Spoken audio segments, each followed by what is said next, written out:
It was December of 1999 when she infested our quiet Midwestern home. My father called for me from downstairs. I assumed it was time for dinner.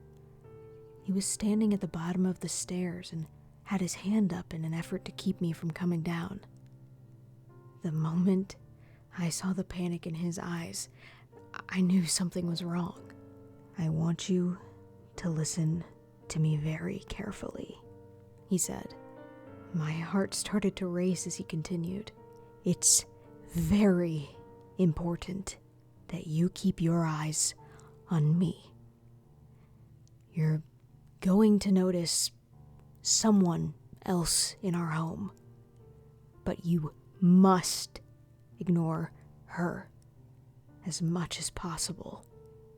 I almost started laughing, my 12-year-old mind trying to comprehend what he was getting at, assuming this was some sort of out-of-character joke.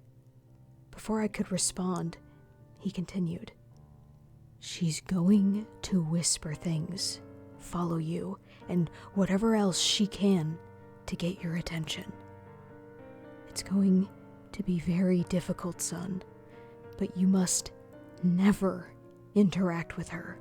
I promise she will leave, but only if you pretend she isn't there.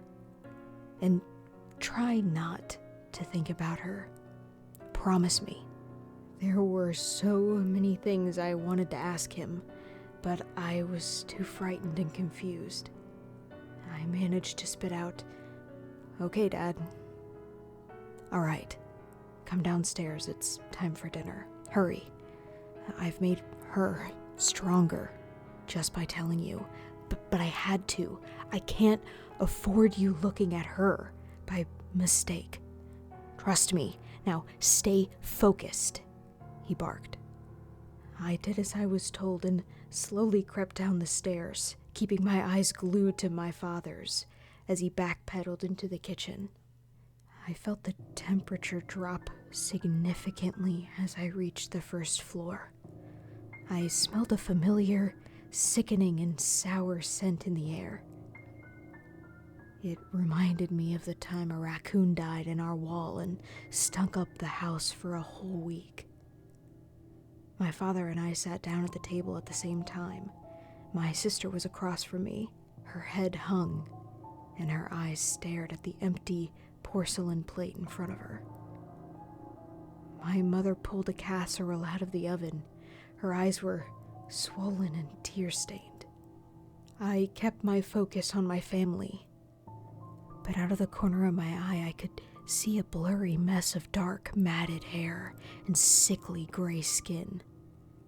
There was no energy in the kitchen, drained of all warmth and laughter that usually accompanied our meals. My sister grabbed my knee under the table and whispered, "Can you see her too?" I nodded. "Quiet," my father hissed.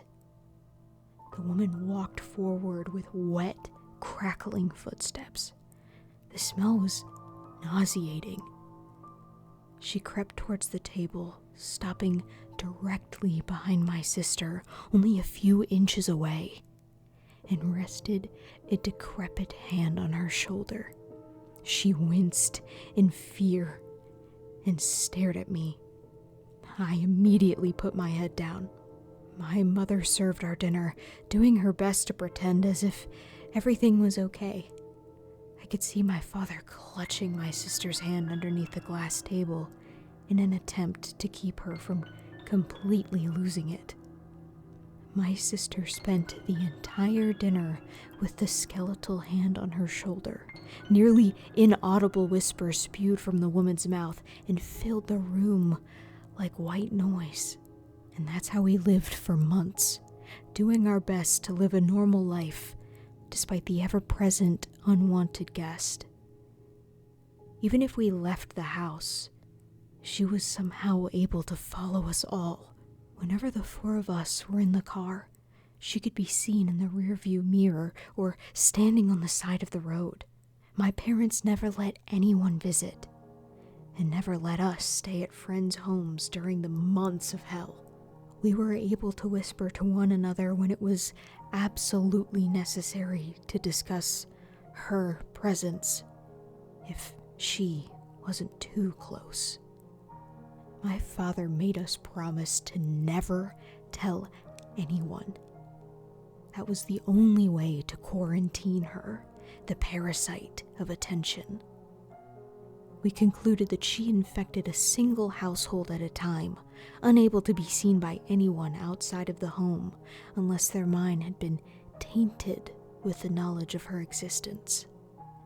I learned a few years later that my father was the reason for her arrival. His sister back in the 70s had been infected from another, and it followed my aunt into their home. In 1999, for whatever reason, my father struggled to keep the thought of her at bay. In turn, he brought her back into his life, and ours. We kept the promise of keeping her secret from others, and it was the hardest thing we've ever done. All of us tried leaving the house as a group, and she followed. We couldn't bring ourselves to break our family apart. It was the hardest for my mother, who was stuck alone with her while we were at school and my father was at work. Everything changed the day my mother broke. It was a snowy February night. We had finished dinner and my mother decided to go to bed early. She was sitting on their bed, making herself almost impossible to ignore.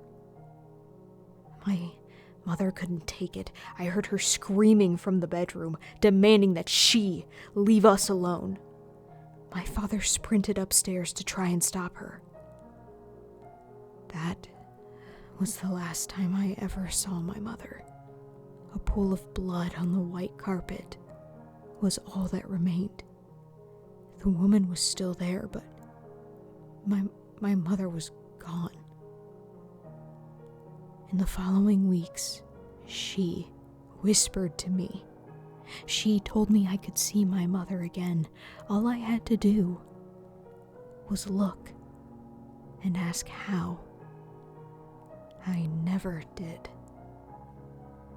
The reason I am telling you is because I want you to think about her. I saw her again this morning for the first time in 18 years. I cannot afford to lose my wife or children to the parasite. I need you to think about her dark hair and gray skin. Think about her in your home so that she may leave mine. You're already infected, and eventually you're going to notice a woman in your home. You must ignore her. It's for your own good.